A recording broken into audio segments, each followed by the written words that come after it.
Another major train derailment happens that is carrying deadly gas.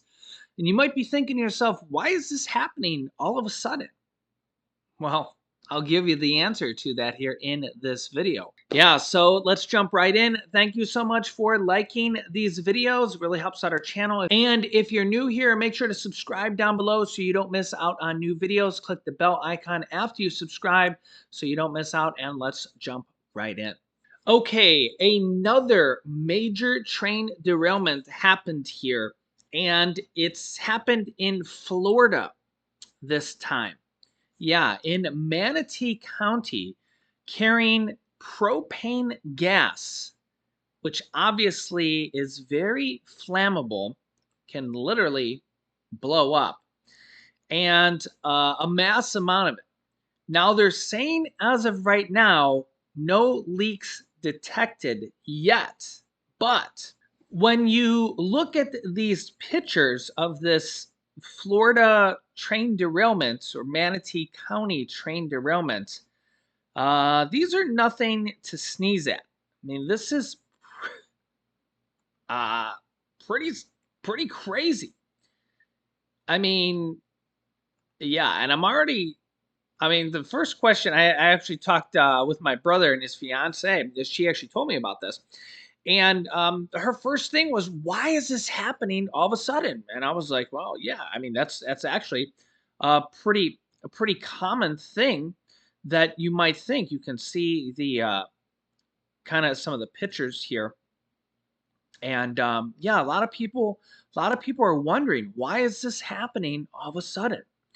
I mean, look at this. This is crazy. Like, is there something going on? Are people sabotaging this? Is something strange going on here? And well, I'll get to the rules and the regulations here and kind of what happened a few years ago during the Trump administration. And I'll show it to you here right on the screen here. And they're trying to pass some new stuff here, some new safety standard. But here's the problem before the conspiracy theory conspiracy theories kind of go in there, because I'm not really a big conspiracy theory guy. um Sometimes they're there and they're true and they happen, but this is the real problem here. This is the real problem. How many train derailments were there last year? And it's not just last year, guys, but this has been going on for a while. About 1,000 train derailments occur each and every year or more. According to the Federal Railroad Administration, the number of trains coming off their rails has been on a decline, coinciding with the reduction in miles covered by the industry. So that's the only reason why. There was over 1,000 train derailments last year, 1,049 to be exact, in 2022, out of roughly 535 million miles traveled. So there was over 1,000 train derailments last year alone. Yikes. By the way, the FRA data shows that dangerous chemicals were released in 11 train accidents across the US last year alone. Yeah.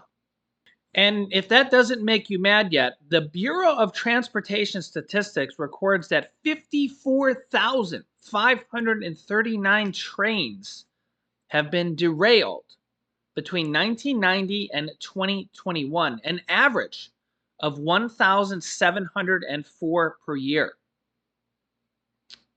Yeah. And it seems like the only reason that there's actually been a little bit less lately is just because there's less trains moving lately and there's less miles being covered lately, for probably just because more things be covered by air and ship transportation, or for whatever reason trains are being used less. But 54,539 trains have been derailed from 1990 to 2021.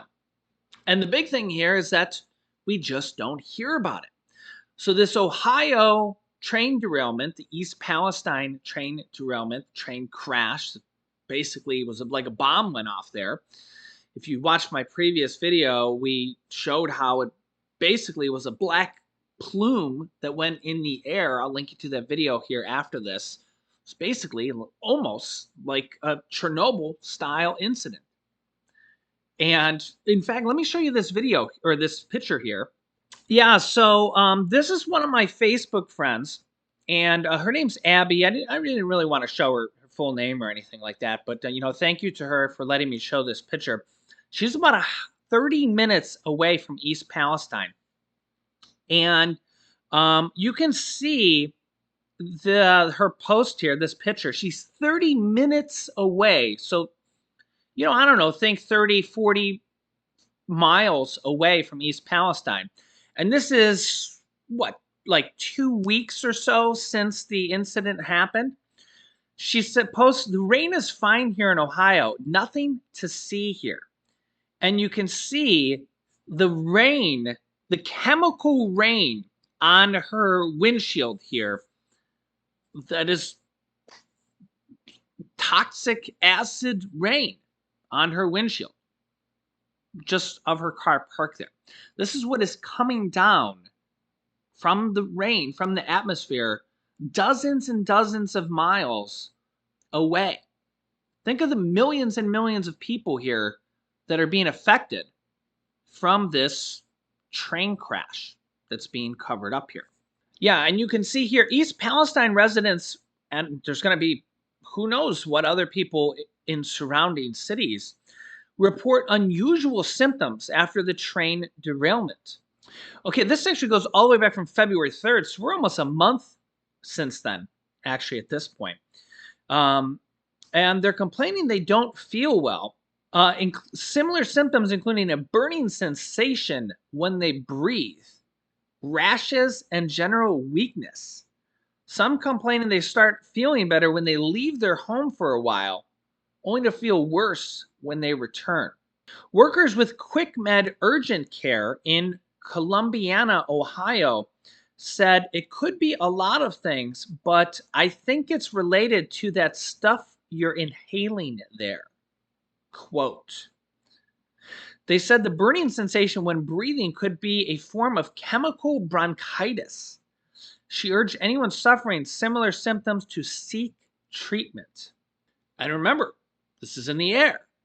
This is coming down, landing on cars, landing in soil, landing in the water supply, landing in your streams, and going to surrounding cities and states, Pennsylvania, Indiana, Illinois. Who knows how many millions of people are being affected? And remember, there's been thousands and thousands of train crashes. And remember, just last year, there was 11 reported train crashes that leaked out toxic chemicals. How many did you hear about? None, probably, right? Yeah. The only reason you're even hearing about this one from Ohio is because it actually made national news. You see the problem with this? Do you think now that maybe we need stricter train safety standards? Remember, we got better safety standards for airplanes when 9/11 happened because of a tragic tragedy. Well, is this a tragedy enough for the train industry? What's interesting here is a few years ago, there was actually a little bit of a battle for train safety standards, and the Trump administration actually fought for looser train safety standards. You can see the headlines here. Right now, the White House is saying that GOP and Trump officials laid the groundwork for looser railway regulations. This is what the White House is saying right now. You can also see here, there's so many articles and headlines here about this. I just picked a couple. This is from Vanity Fair, actually. Trump actually just visited East Palestine for some goodwill and some, photo op and, to talk to the residents. Remember, he's the front runner for the Republican Party. But the headline here says, Trump forgets to mention the train safety regulations he gutted during his visit to East Palestine. And the article goes on to say, during a visit to East Palestine, Ohio, Former President Donald Trump accused the federal government of indifference and betrayal based on the February 3rd incident that happened in Ohio, resulting in residents within a 1-mile radius being forced to evacuate. He added, quote, "What this community needs now are not excuses, but answers and results," which of course we're not getting much of anything, right? And now you realize thousands of trains have been derailed everywhere in the US. Think about that. And throwing a bit of red meat to the right, he said sincerely hopes that Joe Biden will have some money left over to deal with the disaster once he gets back from touring Ukraine. One thing that Trump didn't mention, the train safety regulations he gleefully gutted as president. Among the biggest relevant regulatory rollbacks Trump has conveniently remained mum over is the 2018 scrapping of a 2015 Obama-era rule requiring advanced braking technology on trains transporting particularly hazardous materials. The rules would have required compliance by certain trains by 2021 and others by 2023. Trump's Department of Transportation decided that the cost of installing these more sophisticated brakes outweighed the benefits. Imagine that. Saying, quote, "Regulations force people to advance technology. And if the train at the center of the derailment had the advanced braking system, there is no question the accident would have been less dramatic." Now, just yesterday, Democrats unveiled a bill to tighten regulations for trains with hazardous materials. The problem with this is that companies like Norfolk Southern and all companies, they skirt this. Even when they're carrying hazardous materials, they skirt it and they carry them anyways and say that they're not carrying them. So they really need to do this for all trains. But nonetheless, it's a step in the right direction if they can even pass it and get Republicans and Democrats to actually agree on anything, right? It would amend the definition of high hazard flammable trains to increase the number of trains subject to stricter regulations, include slower speeds, newer cars, better braking equipment, and required reporting. Saying, quote, "For too long, railroads have prioritized profit ahead of public safety and their workers, and it's time to regulate the railroads, at least somewhat." Now, honestly, whether you're Republican, Democrat, or you don't care about either side or no matter what, it really shouldn't matter. There needs to be, I mean, these trains are using brakes from decades and decades and decades ago, the technology. And these train companies actually have fought these regulations because it would cost them more. But these train companies make billions and billions of dollars. And it's utterly ridiculous at this point. And in fact, Norfolk Southern, who was recently quoted by the president as having made tens of billions of dollars in profit alone, just this one company who was responsible for the crash in Ohio, and actually had, it was 2 or 3 other crashes as well within the last month or two, believe it or not. From 2018 to 2022, Norfolk Southern made $20.2 billion in net income. Adjusting for tax and interest expenses on debt, they made, if you include 2017 as well, $21.5 billion in the last 5 years. Yeah. So I think it's safe to say that they have the money to upgrade their braking technology so that when they're actually, a train is crashing or about to crash, or brakes are overheating, or axles are in trouble, or anything along the lines, do you think they have the money to upgrade their braking technology to something better than what they were using 100 years ago?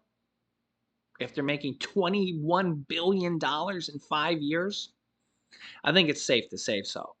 But I mean, you guys can let me know your thoughts. I mean, if you don't think that trains need any type of new safety standards at all, and we should just stick with the reduced regulations, by all means, let me know your thoughts here in the comments. I'll keep you up to date here either way. Thank you so much for liking these videos if you find them helpful. And if you haven't yet, make sure to subscribe down below to our YouTube channel. It's completely free to do so. New videos come out here every day at 10 a.m., 3 p.m., and 8 p.m. Eastern Standard Time. Here's some new videos you can watch next. Here's some crazy details about the Ohio train crash that you might not know about, or a shocking new government revelation about the pandemic. So click on one of those videos next. Thanks for watching, guys, and I'll see you in the next video.